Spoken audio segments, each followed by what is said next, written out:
French fries वाला सफलता। गणपत के पास एक छोटा सा खेत का हिस्सा था जहां वो आलू की खेती करता था।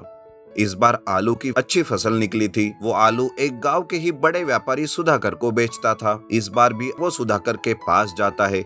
सुधाकर बहुत ही लालची इंसान था। वो आलू को देखता है और मन ही मन में सोचता है, अरे आखिर इस गणपत ने क्या खिलाया फसल को जो इतनी अच्छी फसल आई है। ऐसे आलू की शहर में काफी अच्छे दाम मिलते हैं, लेकिन इस गणपत को कहाँ पता, मैं तो इसे अपना ही रेट बताऊंगा। सुधाकर मन ही मन सोचकर गणपत के आलू का कम रेट बताता है। यह सुनकर गणपत कहता है, अरे सुधाकर जी, आपने आलू तो देखे ना, एक नंबर की क्वालिटी के आलू है और आप कम ही दाम बोल रहे हो। देखो भाई, मेरे पास तो यही दाम मिलेगा। बेचना है तो बेचो, ना ही तो घर लेकर जाओ।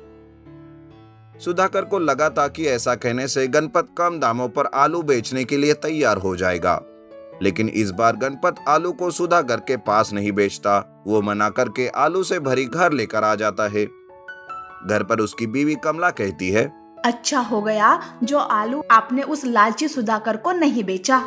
मैं तो कहती हूँ कि इस बार हम आलू शहर को ही जाके बेचते हैं। लेकिन शहर आने जाने का खर्चा बहुत ज्यादा होता है कमला, और उतनी तकलीफ भी। फिर क्यों थोड़े से पैसों के लिए इतनी परेशानी झेलना। चलो सुधाकर से माफी मांगकर उसे ही बेच देता हूँ आलू। बिल्कुल नहीं, कोई जरूरत नहीं है वापस उस लालची इंसान के पास जाने की। मैं चलती हूँ तुम्हारे साथ शहर। आज से हम आलू शहर में ही बेचेंगे। ऐसा कहकर कमला और गणपत दूसरे दिन शहर चले जाते हैं। वहां एक बड़े आलू के व्यापारी के पास वो आलू बेचते हैं। उन्हें आलू के अच्छे दाम मिलते हैं। वो दोनों भी बहुत खुश हो जाते हैं। उसी वक्त भूख लगने के कारण वो एक होटल में जाते हैं जहां लोग फ्रेंच फ्राइज खाते कमला देख लेती है। तब कमला गणपत से कहती है, सुनिए जी, ये लोग क्या खा रहे हैं? मुझे भी यही खाना है। वो दोनों फ्रेंच फ्राइज ही खाते हैं। दोनों को फ्रेंच फ्राइज का स्वाद बहुत पसंद आता है। वो दोनों भी अपने बैलगाड़ी से घर वापस आते रहते हैं। तब कमला कहती है, देखा जी, शहर में हमारा कितना फायदा हुआ। ये सुधाकर हमसे कम दामों में आलू खरीदता है, फिर शहर में डबल कीमत पर बेचता है। ये सब मैं बाकी के किसानों को भी बताऊंगी कि वो अपने अपने आलू शहर में ही जाके बेचे। हाँ कमला, पर और एक बात है कमला, पता है हमने जो फ्रेंच फ्राइज खाए वो कैसे बने थे? वो तो आलू के ही थे। अगर हमने फ्रेंच फ्राइज बनाकर गांव में बेचा तो? अरे ये तो बहुत ही अच्छा आइडिया है। ऐसा करने से हमें शहर भी आने जाने की कोई जरूरत नहीं पड़ेगी। हमारा आलू का दूसरा बिजनेस शुरू हो जाएगा। इस तरह अगली आलू की फसल निकलते ही दोनों पति पत्नी अपने फ्रेंच फ्राइज का स्टॉल लगाते हैं।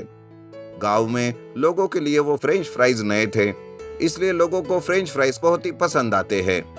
देखते ही देखते उनका डबल मुनाफा होने लगता है, जिसे देखकर सुधाकर जलने लगता है। अरे ये गणपत तो बड़ी ही ऊंची उड़ान भर रहा है। एक तो मेरे पास आलू बेचना भी बंद कर दिया और उसने अब ये नया व्यापार भी शुरू कर दिया। मैं इस तरह उसे अपने आगे नहीं जाने दूंगा, उसे तबाह करके रख दूंगा मैं। गणपत अपने फ्रेंच फ्राइज के स्टॉल में व्यस्त था। उसके पास ग्राहक की भीड़ लगी थी। दूसरी तरफ सुधाकर चुपके से उसके आलू के खेत में जेसीबी चलाकर उसके सारे आलू की फसल खराब कर देता है। लेकिन तभी कमला किसी काम से खेत में आती रहती है और सुधाकर को ऐसा करते हुए देख बड़ी ही होशियारी से वो उसका एक वीडियो बना लेती है, जहां सुधाकर कह रहा था, अब करो आलू की खेती और फ्रेंच फ्राइज का व्यापार। अब मेरे पास आने के सिवा तुम्हारे पास कोई चारा नहीं गणपत। सुधाकर अपनी दुकान पर बैठा रहता है। तब गणपत और उसकी बीवी कमला दोनों भी उसके पास आते हैं। सुधाकर पहले बहुत ही खुश दिखता है, लेकिन जैसे ही वो फोन पर खुद का वीडियो देख लेता है तब वो डर जाता है। उस वक्त गणपत कहता है, सुधाकर जी, आपने ये बिल्कुल भी अच्छा नहीं किया। लेकिन हाँ, कमला ने ये वीडियो बनाकर बहुत ही अच्छा किया। अब जब तक हमारी दूसरी आलू की फसल नहीं उगती तब तक तुम्हें हमें फ्री में 10 किलो आलू रोज देने होंगे और बाकी के किसानों को उनके फसल की सही कीमत। और अगर ऐसा नहीं किया ना तो मैं ये वीडियो पुलिस को दिखाकर तुम्हें जेल भेज दूंगी। ये सुनकर सुधाकर डर के मारे रोज गणपत को 10 किलो आलू फ्री में देने लगता है और किसानों को उनके आलू के सही कीमत भी देता है। उधर गणपत का फ्रेंच फ्राइज का व्यापार बहुत ही अच्छा से होने लगता है। इस तरह गणपत और कमला ने अपना ही मुनाफा नहीं किया बल्कि बाकी के किसानों का भी बहुत फायदा किया। रामपुर नाम के एक गांव में बबलू नाम का एक लड़का रहता था। बबलू बहुत गरीब था। उसके माँ बाप रोजी रोटी कमाने के लिए गांव में जो काम मिले उसे करते थे। गरीब होने के कारण बबलू का कोई दोस्त नहीं था और न ही वो उनके साथ कुछ खा पी सकता था। एक दिन ऐसे ही स्कूल के पास एक आइसक्रीम वाला आता है। सारे बच्चे आइसक्रीम खरीद कर खाते रहते हैं, लेकिन बेचारा बबलू पैसे ना होने की वजह से दूर से ही उनको देखता रहता है और बाकी के बच्चे उसे चिढ़ाते रहते हैं। ये देखकर बबलू उस आइसक्रीम वाले के पास जाता है और कहता है, भैया भैया मुझे भी एक आइसक्रीम दे दो ना। हाँ हाँ, लेकिन 5 रुपए का है। 5 रुपए का? बाप रे भैया, मेरे पास तो पैसे नहीं है। अरे पैसे नहीं है तो क्या मुफ्त में आइसक्रीम खाना चाहते हो? मुफ्त खोर, चलो भागो यहाँ से, पता नहीं कहाँ कहाँ से आ जाते हैं। आइसक्रीम वाले की डांट सुनकर बबलू नाराज होता है और वहां से चला जाता है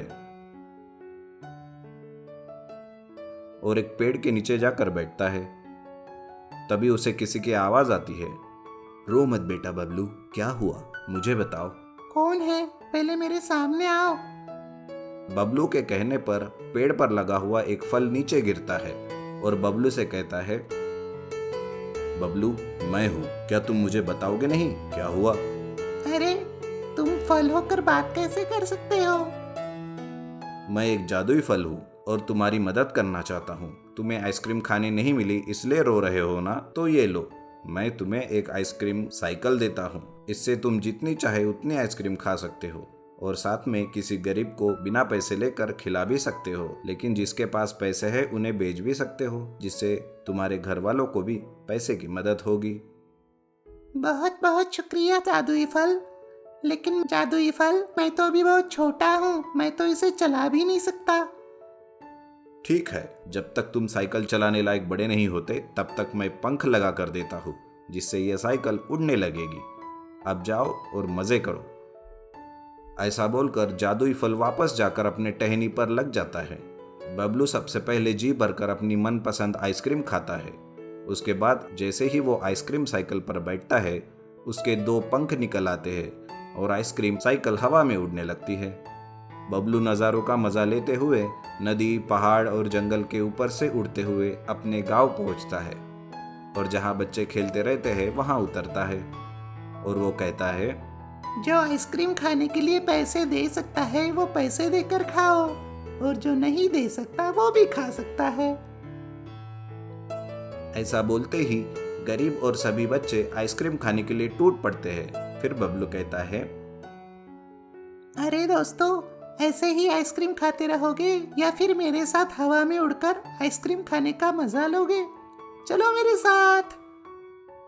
बबलू एक एक करके सारे बच्चों को साइकिल पर बिठाकर उन्हें हवा की सैर कराता है और सारे बच्चे बड़े खुश होते हैं। उस दिन से रोज बच्चे बबलू की ही आइसक्रीम खाने लगते हैं। रोज रोज होता ये देख गांव का आइसक्रीम वाले का आइसक्रीम का धंधा पूरा डूब जाता है और वो मन में ठान लेता है कि बबलू को वो सबक सिखाएगा। ये सोचकर वो एक रात बबलू के घर जाकर की साइकिल उठाता है और जंगल में जाकर उसे तोड़ देता है और आइसक्रीम साइकिल को वही फेंक कर वापस आ जाता है। लेकिन वो जैसे ही घर वापस आता है, वो देखता है कि उसका घर भी टूट गया। वो अपना सर पकड़कर बैठ जाता है। इधर बबलू की आइसक्रीम साइकिल अपने आप जुड़ जाती है और बबलू के घर के सामने आकर खड़ी रहती है। बबलू साइकिल को निकालकर वापस बच्चों को आइसक्रीम खिलाता है और हवा में घुमाता है। ये देखकर आइसक्रीम वाला भी चक्कर खाकर गिर पड़ता है।